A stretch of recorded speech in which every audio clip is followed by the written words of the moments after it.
ಗಲಾತ್ಯದವರಿಗೆ ಬರೆದ ಪುಸ್ತಕ 5ನೇ ಅಧ್ಯಾಯ 25ನೇ ವಾಕ್ಯ. ನಾವು ಆತ್ಮನಿಂದ ಜೀವಿಸುತ್ತಿರಲಾಗಿ ಆತ್ಮನನ್ನು ಅನುಸರಿಸಿ ನಡೆಯೋಣ.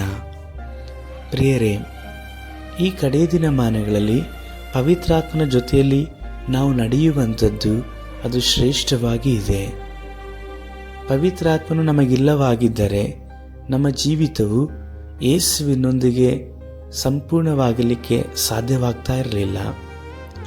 ಆದುದರಿಂದ ಯೇಸು ಕರ್ತನ ಮುಖಾಂತರವಾಗಿ ನಮಗೆ ಪುತ್ರ ವಾತ್ಸಲ್ಯದ ಆತ್ಮವನ್ನು ತಂದೆಯು ಕೊಟ್ಟಿದ್ದಾರೆ.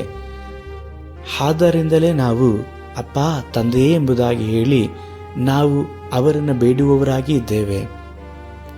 ಹೀಗೆ ಪವಿತ್ರಾತ್ಮನಲ್ಲಿ ಇರುವಂಥ ನಾವು ಪವಿತ್ರಾತ್ಮನನ್ನು ಅನುಸರಿಸಿ ನಡೆಯುವಂಥದ್ದು ಸಹ ಈ ದಿನಗಳಲ್ಲಿ ಪ್ರಾಮುಖ್ಯವುಳ್ಳದ್ದು.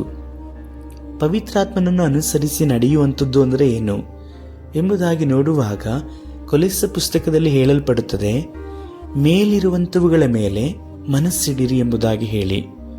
ಪವಿತ್ರಾತ್ಮನು ನಮಗೆ ಕೊಟ್ಟಿರುವಂಥದ್ದು ನಮ್ಮನ್ನು ಸತ್ಯದಲ್ಲಿ ಸೇರಿಸಲಿಕ್ಕಾಗಿ, ಕ್ರಿಸ್ತನ ಸಾರೂಪ್ಯವನ್ನು ಧರಿಸಿಕೊಳ್ಳುವ ಹಾಗೆ ನಮ್ಮನ್ನು ಬಲಪಡಿಸಲಿಕ್ಕೂ, ಕ್ರಿಸ್ತನ ಸಾಕ್ಷಿಯಾಗಿ ಜೀವಿಸಲಿಕ್ಕೂ ಮಾತ್ರವಲ್ಲದೆ ನಾವಿರುವಂಥ ಸ್ಥಳದಲ್ಲಿ ಲೋಕದ ಕಡೆಯವರೆಗೂ ಸಹ ಸಾಕ್ಷಿಯಾಗಿ ಇಡಲಿಕ್ಕಾಗಿ ಪವಿತ್ರಾತ್ಮನನ್ನು ದೇವರು ನಮಗೆ ಅನುಗ್ರಹಿಸಿಕೊಟ್ಟಿದ್ದಾರೆ.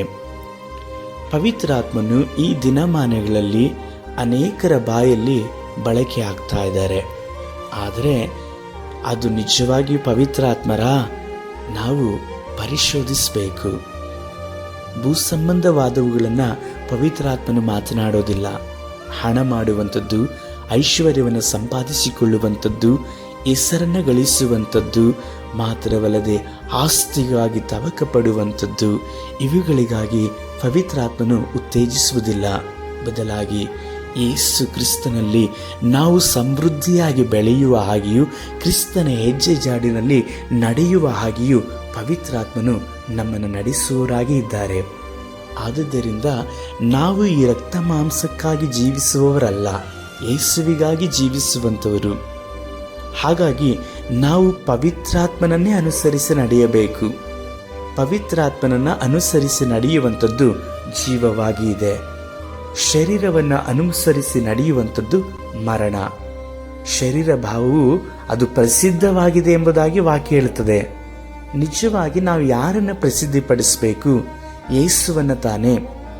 ಹಾಗಾಗಿ ಈ ಶರೀರ ಭಾವದವುಗಳನ್ನು ನಾವು ಹಾಗೆ ಮಾಡಬೇಕು.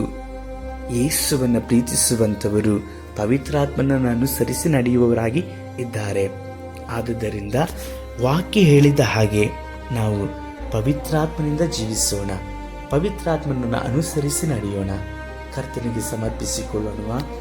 ಸರ್ವಶಕ್ತನಾದ ನಮ್ಮ ದೇವರೇ, ಈ ಕಡೇ ದಿನಮಾನಗಳಲ್ಲಿ ಸಮೃದ್ಧಿಯಾದಂತಹ ಉಪದೇಶಗಳಿಗೂ, ಕೃಪೆಯನ್ನು ತಪ್ಪಾಗಿ ಬೋಧಿಸುವಂಥದ್ದ ಉಪದೇಶಗಳಿಗೂ ಸಹ ನಾವು ಒಳಗಾಗದ ಹಾಗೆ ಪವಿತ್ರಾತ್ಮನಿಗೆ ಒಳಗಾಗಿ ಪವಿತ್ರಾತ್ಮನನ್ನು ಅನುಸರಿಸಿ ಜೀವಿಸಲಿಕ್ಕಾಗಿ ನಮ್ಮನ್ನು ಸಮರ್ಪಿಸಿಕೊಳ್ಳುತ್ತಾ ಇದ್ದೇವೆ. ಪವಿತ್ರಾತ್ಮನೇ, ನಮ್ಮನ್ನು ನೀವೇ ಸತ್ಯದಲ್ಲಿ ನಡೆಸಿರಿ, ಸತ್ಯವಾಗಿರುವಂಥ ಯೇಸುವಿನಲ್ಲಿ ಸೇರಿಸಿರಿ. ನಿಮಗೆ ನಮ್ಮನ್ನು ಸಮರ್ಪಿಸಿಕೊಳ್ಳುತ್ತೇವೆ. ಯೇಸು ಕರ್ತನ ನಾಮದಲ್ಲಿ ತಂದೆಯೇ, ಆಮೇನ್.